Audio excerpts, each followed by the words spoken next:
পশ্চিমবঙ্গ তথা কলকাতার মুকুটে নয়া পালক। ভারতে এই প্রথম কলকাতায় হুগলি নদীর নিচে দিয়ে ছুটল মেট্রো। 1984 সালে মাটির নিচে দিয়ে ছুটল রেল। গোটা দেশকে তাক লাগিয়ে দিয়ে পাতাল ঘরে বিকল্প পরিবহনের পথ দেখালো কলকাতা। খুব অল্প দিনের মধ্যেই মেট্রো রেল হয়ে উঠল মহানগরীর লাইফ লাইন। ক্রমে ডালপালা মেলেছে কলকাতার মেট্রো। তবে জন্মের 41 বছর পর সেই নয়া ইতিহাস গড়ল কলকাতা। এবার আর শুধু মাটির নিচে দিয়ে নয়, নদীর বিপুল জলরাশির নিচে দিয়ে ছুটল মেট্রো। 1921 সালে কলকাতা ও হাওড়াকে নদীর নিচ দিয়ে টিউবওয়েলের মাধ্যমে যুক্ত করার কথা প্রথম ভেবেছিলেন তৎকালীন ব্রিটিশ সরকার, কিন্তু সেই পরিকল্পনা সেখানেই থমকে যায়। তারপর হুগলি নদী দিয়ে বয়ে যায় অনেক জল। এরপর 2008 সালে এই প্রকল্পের অনুমোদন দেয় তৎকালীন ইউপিএ সরকার। ইস্ট ওয়েস্ট মেট্রো প্রকল্পের শিলান্যাস হয় 2009 সালে। এরপর 2013 সালে প্রথম প্রস্তাবিত রুটের পরিবর্তন করা হয়। হুগলি নদীর তলদেশে টানেলের কাজ শুরু হয় 2017 সালে।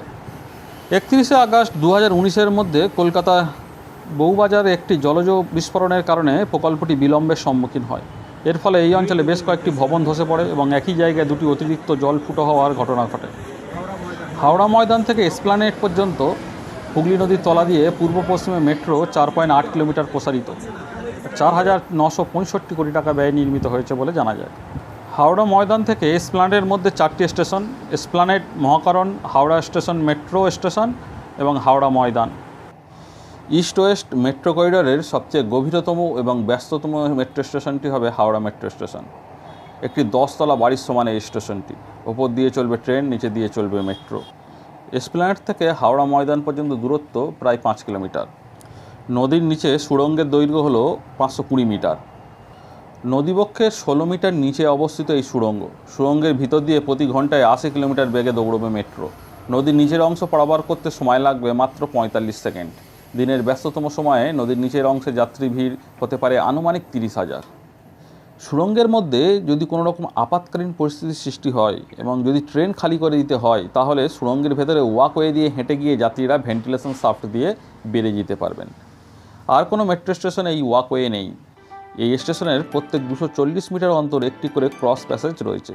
প্রয়োজনে এই ক্রস প্যাসেজ ব্যবহার করে যাত্রীরা বেরিয়ে যেতে পারবেন। পুরো সুড়ঙ্গে এরকম 8টি ক্রস প্যাসেজ রয়েছে। ক্রস প্যাসেজের আরেকটি কার্যকারিতা হলো যে পাশাপাশি দুটো সুড়ঙ্গকে ক্রস প্যাসেজ সঙ্গে যুক্ত করা হয়েছে। অর্থাৎ কোনো একটি সুড়ঙ্গ থেকে আরেক সুড়ঙ্গ যেতে হলে ক্রস প্যাসেজ দিয়ে যেতে হবে। হুগলির নিচে যে দুটি সুড়ঙ্গ তৈরি হয়েছে তার একটির নাম রচনা, অন্যটির নাম প্রেরণা। দুটো সুড়ঙ্গের মধ্যে রচনার কাজ আগেই শেষ হয়েছিল। একটি সুড়ঙ্গ 520 মিটার দীর্ঘ। হুগলির তলদেশ দিয়ে সুড়ঙ্গ কাটার সময় বহু জিনিস উদ্ধার করেছে কেএমআরসির ইঞ্জিনিয়ারগণ। সেগুলির মধ্যে রয়েছে কামানের গোলা, ডুবে যাওয়া জাহাজের খোলের অংশ প্রভৃতি। এবং 2021 সালে হুগলির তলা দিয়ে সুড়ঙ্গ নির্মাণ কাজ শেষ হয় এবং অবশেষে সব অপেক্ষার অবসান ঘটিয়ে গত 6ই মার্চ 2024 ভারতের প্রধানমন্ত্রী এই মেট্রো পরিষেবার উদ্বোধন করেন এবং গত 15ই মার্চ থেকে সাধারণ যাত্রী নিয়ে মেট্রো পরিষেবা যাত্রা শুরু করে। তৈরি হয় কলকাতার নতুন ইতিহাস। ভারতের প্রথম নদীর তলা দিয়ে মেট্রো ছুটছে কলকাতায়। ধন্যবাদ।